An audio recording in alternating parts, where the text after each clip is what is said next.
Picture the version everyone already knows. A shepherd walks onto a battlefield with no armor and no weapon but a sling, reaches into a bag for a smooth stone, and brings down a giant in front of two armies. It's the ending every retelling reaches for. The underdog wins, faith over force, roll credits. Stay in the scene a few seconds longer than most tellings do, and something odd happens. David runs to where Goliath has fallen. He picks up a sword that isn't his, because he doesn't own one, and uses it to cut off Goliath's head.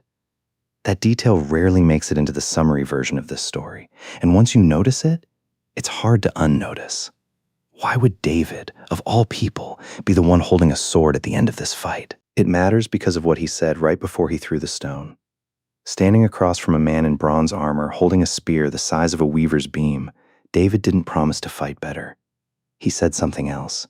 "You come to me with sword and spear and javelin, but I come to you in the name of the Lord of hosts." 1 Samuel 17:45. That's not a boast about skill. It's a claim about where the win is going to come from. And it isn't steel. The text backs him up on this, almost too specifically to be an accident. Verse 50 says David struck Goliath down with a sling and a stone, and then adds a line that didn't need to be there if the narrator wasn't making a point. But there was no sword in the hand of David. Ancient narrators didn't waste words. If it says there was no sword in his hand, the absence of a sword is part of what the story is telling us, which is what makes the very next verse feel strange.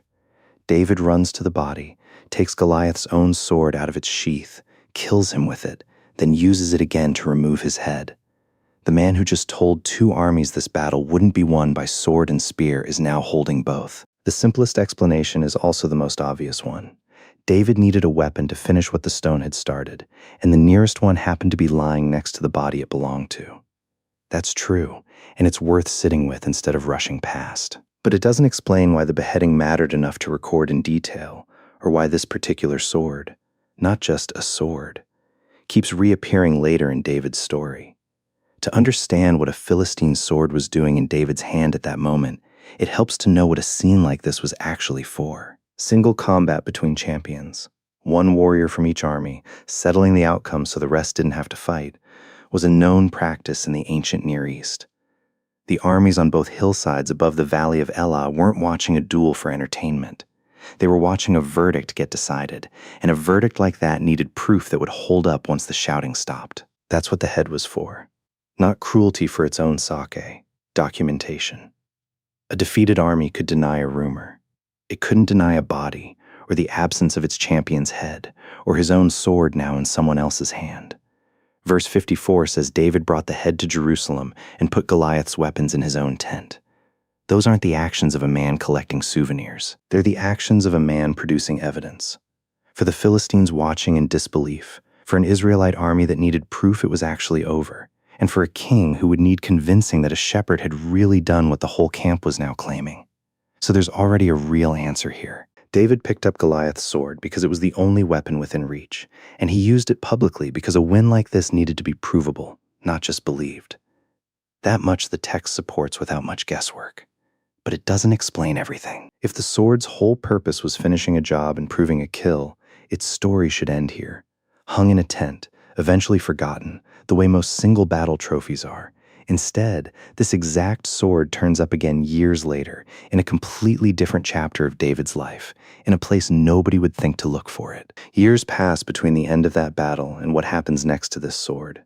Years in which David goes from shepherd to soldier to the king's own son-in-law to a man Saul is actively trying to kill. Saul has thrown a spear at David twice by this point, not as a figure of speech. David is no longer the boy who walked onto a battlefield with nothing to lose. He's a fugitive now, running from the same throne room he used to play music in. He runs to Nob, a town where the priests kept the objects tied to Israel's worship. Bread set apart for the tabernacle, the ephod a priest would wear to seek God's direction. David arrives alone, out of breath, and lies to the priest Ahimelech about why. Then he asks for something practical. "Is there a spear or a sword here?" "I have brought neither my sword nor my weapons with me," he says, because the king's business required haste. 1 Samuel 21:8. It's another lie, but a revealing one. The boy who once told an entire army that swords weren't how this worked is now a grown man standing in a sanctuary, asking for one, because he genuinely has nothing. And this is where the detail from chapter 17 stops being a footnote and starts being a setup.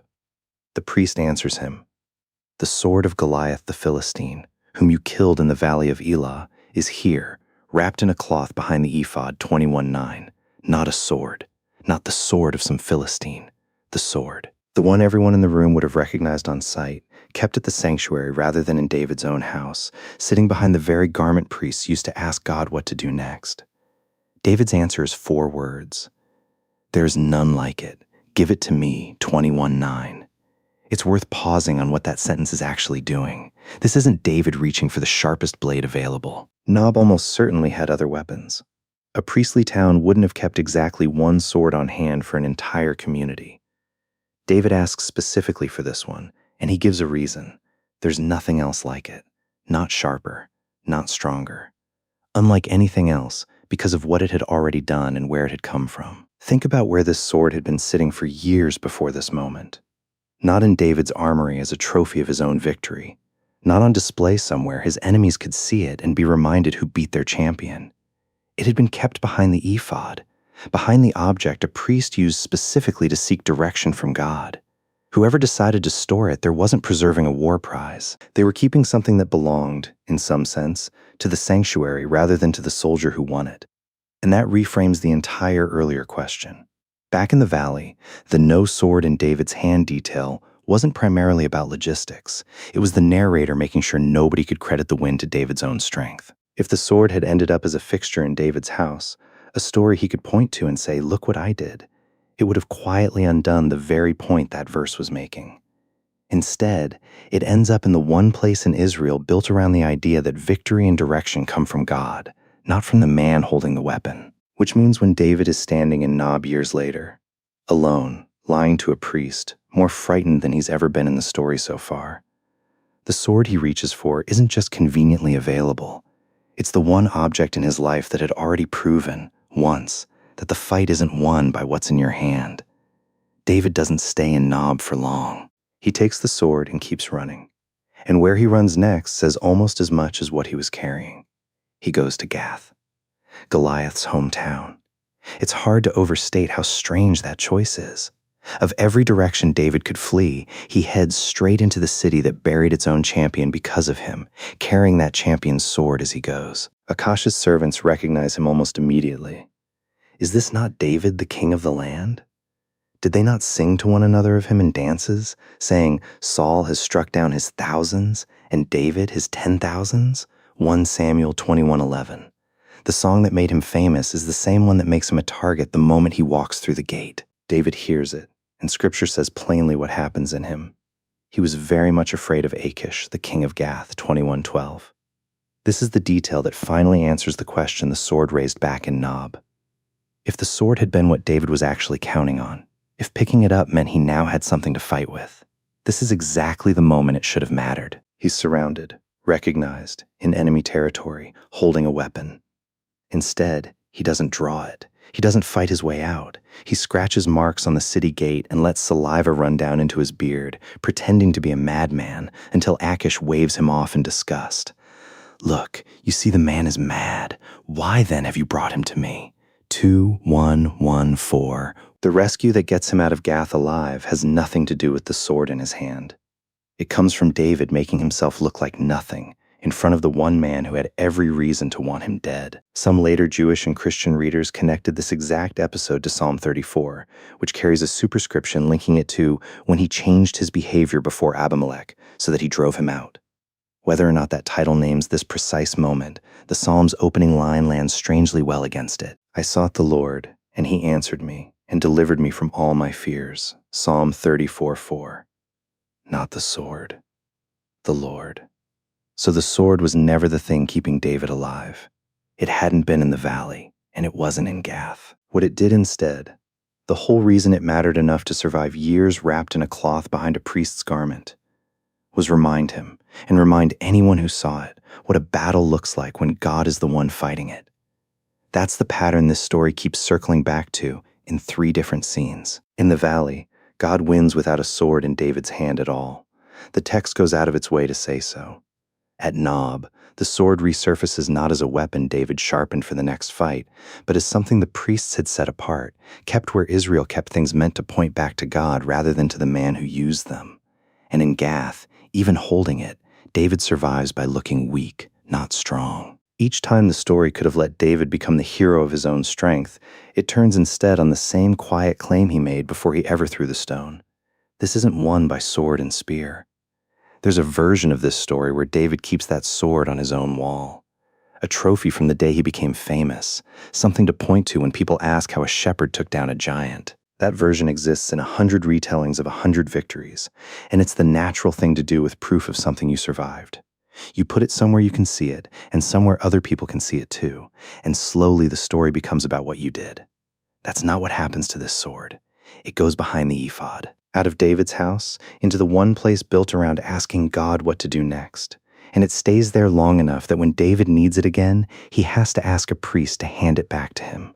The years it spends out of his hands might be the most important detail in the whole account. He doesn't keep the reminder close enough to lean on. He keeps it close enough that he has to go looking for it, at exactly the moment he has nothing else left. Most people have something in their life that functions the way that sword did, even if it never gets called by that name. A diagnosis that turned around when there was no reasonable explanation for it. A door that opened after months of every other door closing. A provision that showed up on the exact day it was needed and not one day before. Something that happened to you or for you that you didn't have the strength or the resources to make happen yourself. The question worth asking isn't whether that moment happened. It's what you've done with it since. Some of it gets displayed, turned, slowly, into a story about resilience, about what you're capable of when things get hard, until the God who actually did it quietly disappears from the telling. Some of it gets buried, put away, half forgotten, treated as something that happened once and has nothing to do with the fear you're facing now. And some of it gets kept the way that sword was kept, set apart, not because you're impressive enough to deserve a trophy, but because you might need reminding, later, when you're the one standing somewhere unfamiliar with nothing in your hands. That's what makes David's answer in Nob worth hearing twice. There is none like it. Not because it cut sharper than any other blade in the room, but because of what it had already proven the day it was won. When David reaches for it again, he isn't reaching for a weapon. He's reaching for evidence. The one physical object in his life that could testify, without him having to say a word, that he had watched God do the impossible before, right in front of him, with nothing but a sling and a stone. So why did David take Goliath's sword after killing him? Not because he suddenly needed to trust a weapon after telling 2 armies he didn't. The text won't let that reading stand. Not with "there was no sword in David's hand" sitting right there in verse 50, and not with everything that sword goes on to do afterward.